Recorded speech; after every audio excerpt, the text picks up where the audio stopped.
Čekamo start nadmetanja Jadran, drugi Mara Resavkinja, to se upravo sada izvodilo na čelu Ankara.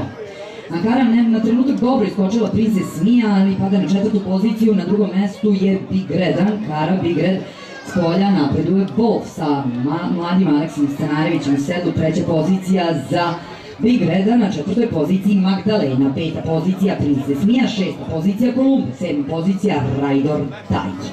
Trku vodi Ankara, Ankara vodi ovo nadmetanje, Wolf je prati na dve dužine, tri dužine od nje.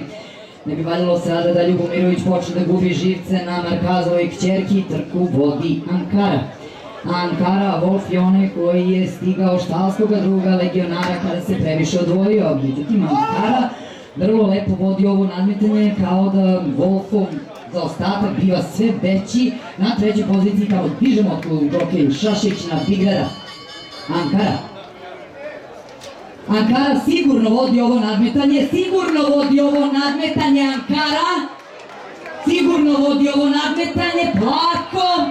Na drugoj poziciji je Wolf, ubedljiv trijumf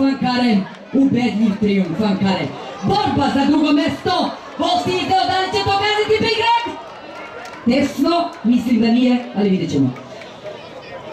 Četvrta pozicija Impressive Boy, peta pozicija Kolumbo, šesta pozicija Wembley, sedma pozicija konjičkog kluba Jockey klub Šabac, ujedno i član upravnog odbora Srpskog alpskog saveza, uručuje pehar Milošu Adanoviću za ubedljiv trijumf Ankare i na beogradskom pesku nakon trijumfa.